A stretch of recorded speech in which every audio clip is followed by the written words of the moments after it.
Something happened inside Congress that shocked even people who follow these hearings every day. It wasn't just the numbers being thrown around, or the accusations, or the genuine fear you could hear in the voices of people speaking.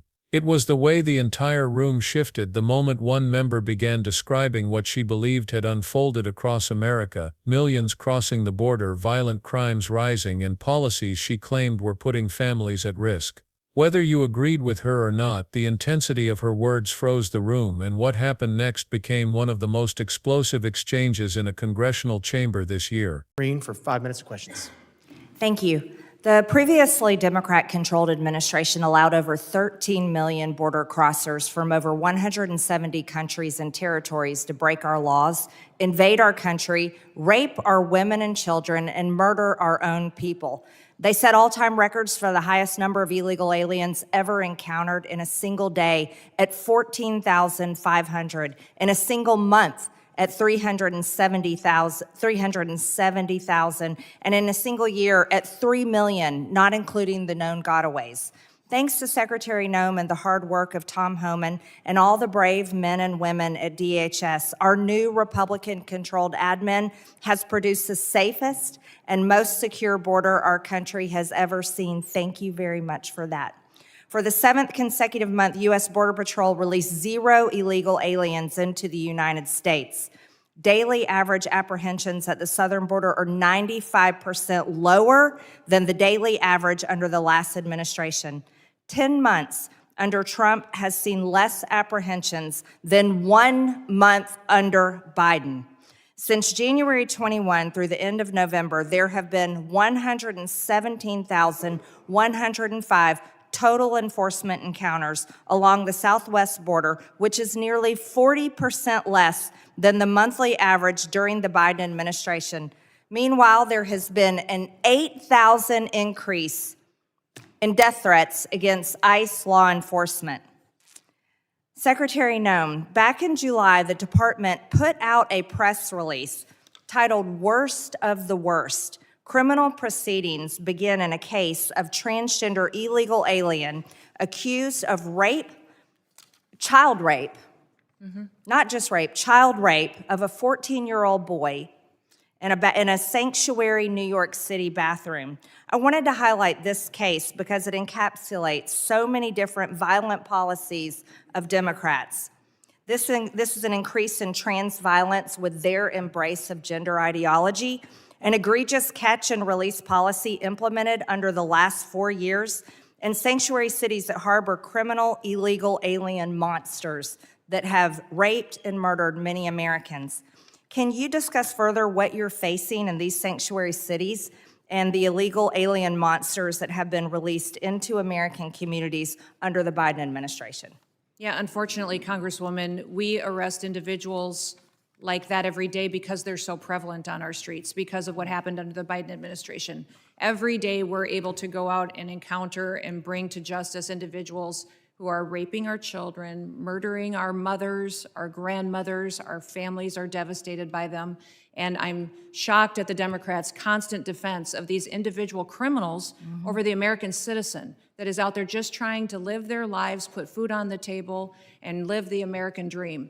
And what we do at the Department of Homeland Security by making sure that we're out enforcing the law every day is making sure that those families get a chance to do that. So I'm so grateful for them. The 8,000% increase in death threats is real. These ICE agents and CBP officers that are out on our streets doing God's work live in these communities. They live there. These are their families and their neighbors that they're protecting, and they get up every day and do that job because they believe in their mission. They take an oath, and they are honorable men and women who are serving with greatness during a challenging time when activists and radicals attack them and put their lives in danger. I think it's shameful to see the defense of individuals who break our laws. We are a nation of laws. If we are not a nation of laws, we're no nation at all. And that is what we are doing every day, is following those. If you guys don't like the law, go change it. That's your job. You don't complain. I was raised by a dad who said we don't complain about things. We fix them. Well, go fix them. If you don't like the law, quit bellyaching, quit hitting and attacking our ICE officers, Quit going out and protesting and screaming vile things at them. Quit calling them names. We wouldn't let our children do that. Go do something that actually matters by having an honest debate and changing the law. That's your jobs. You all should be fired, in my viewpoint. I agree. Thank you so much for that, Secretary Noem. Back in 2021, I was one of only 16 members who voted against the Allies Act of 2021, which increased the number of special immigrant visas for Afghan nationals and loosened vetting requirements for eligibility. This brought in over 76,000 Afghans. Director Kent, what actions are being taken to identify and remove any of the 100,000 Afghan nationals admitted under the Biden admin who may have ties to terrorism, like the one who shot 2 National Guard members, tragically killing Sarah Beckstrom here in Washington, D.C.? I'm sorry, gentlelady's time has expired, but Can he just answer no, we're quickly? keeping everything quick to the 5 minutes. I'm sorry, but gentlemen. Because within seconds the hearing transformed from routine oversight into something far more raw, emotional, and revealing than anyone expected. Greene began by laying out a picture she described as catastrophic, a picture she said was created by the previous leadership.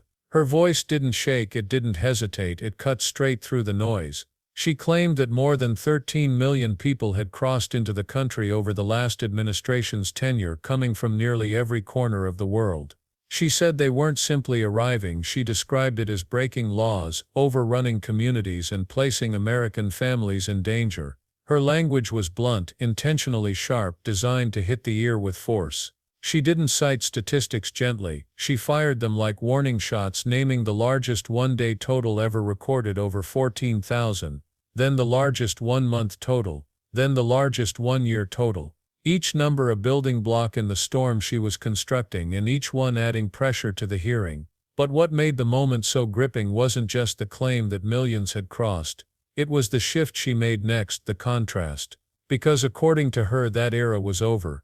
She said the new leadership had turned everything around, creating what she called the safest, tightest border in the country's history. 0 releases, she said, 7 months in a row, a 95% drop in average apprehensions. And she framed it as not only a success story but a near miraculous reversal. She praised ICE, Border Patrol, and DHS for restoring what she described as security, order, and sanity. Then added a comparison crafted to sting: 10 months under the new administration she claimed had fewer apprehensions than a single month under the previous one. There are moments in these hearings where the room suddenly feels smaller, tighter. That was one of them. Not because everyone agreed, but because she spoke with such finality that the room held its breath, waiting for what she'd say next. And what came next was darker, much darker. She shifted from numbers to fear. She claimed there had been an 8,000% rise in threats against ICE officers.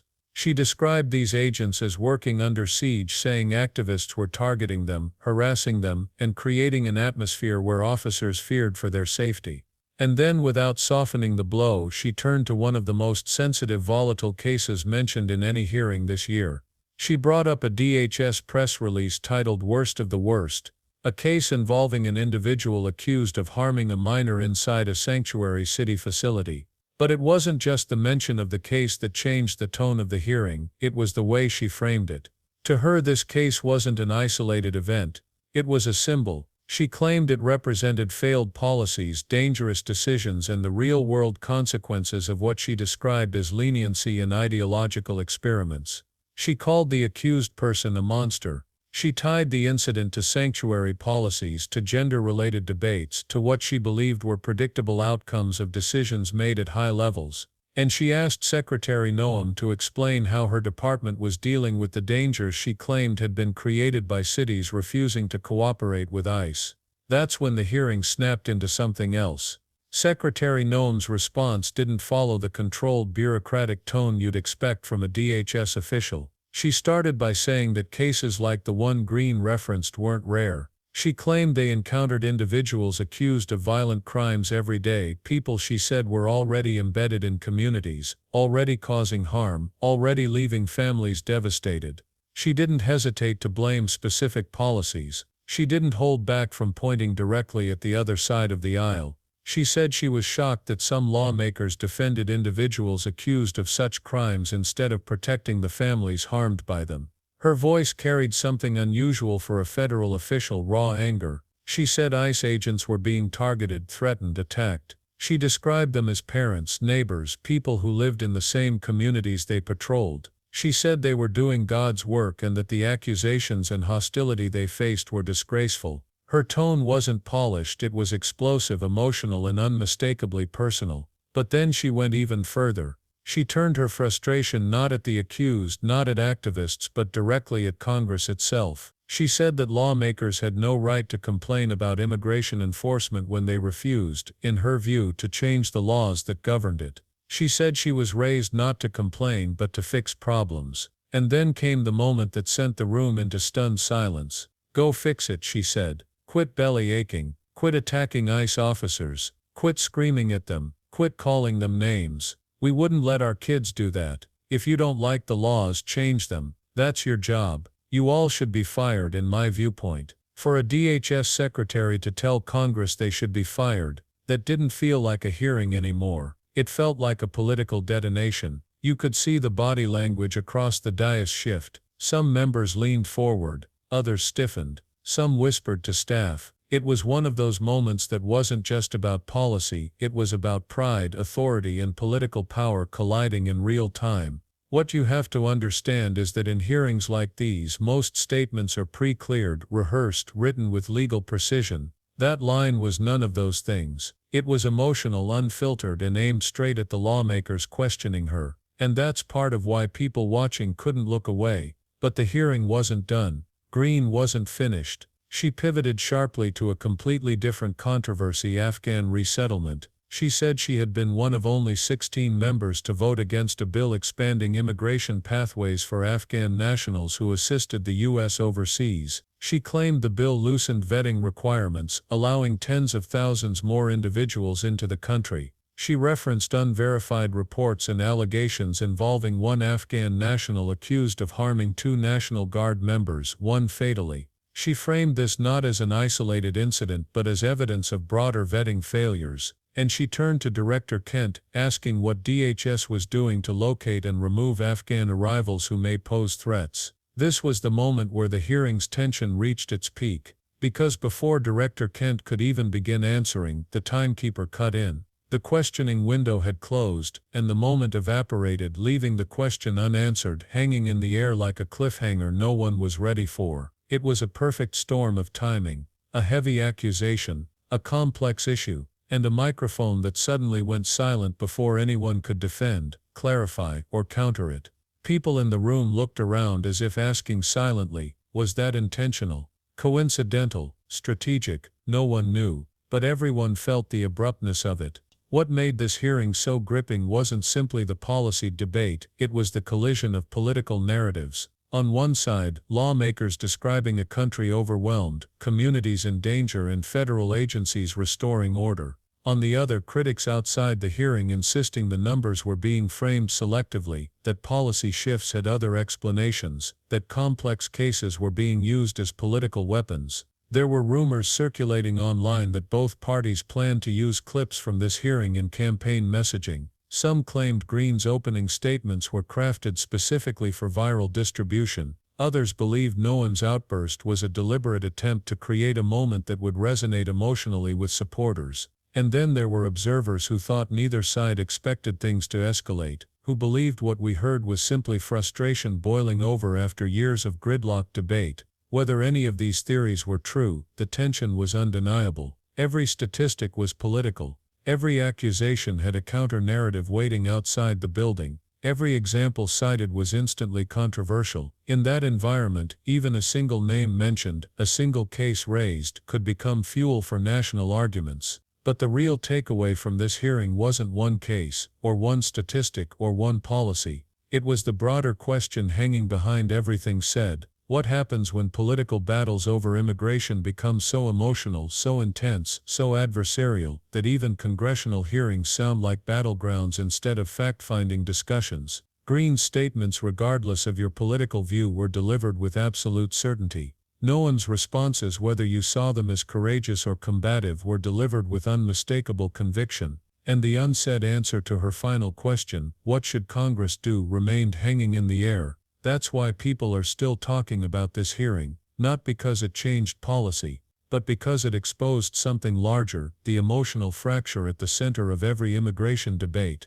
the anger, the fear, the frustration, the belief on each side that the other is not simply wrong, but reckless, and that underlying tension didn't fade when the hearing ended. It still echoes in every debate happening across the country, and maybe that's why moments like these matter. They show the country not just what lawmakers think, but how far they're willing to go to defend it. They reveal the pressure, the distrust, the raw emotion behind decisions that affect millions, and they leave us with questions that can't be answered in a single hearing, or a single speech, or a single press release. So the next time you see a clip from this hearing, or hear a statistic pulled from it, remember there's always a story behind the story. There's always a deeper tension driving the words, and there's always another moment building quietly, waiting to erupt in the next hearing. If you want more deep dives into what's really happening behind these heated moments in Congress, make sure you subscribe, drop a like, and hit the notification bell so you never miss the next breakdown. Let me know in the comments which hearing or moment you want covered next.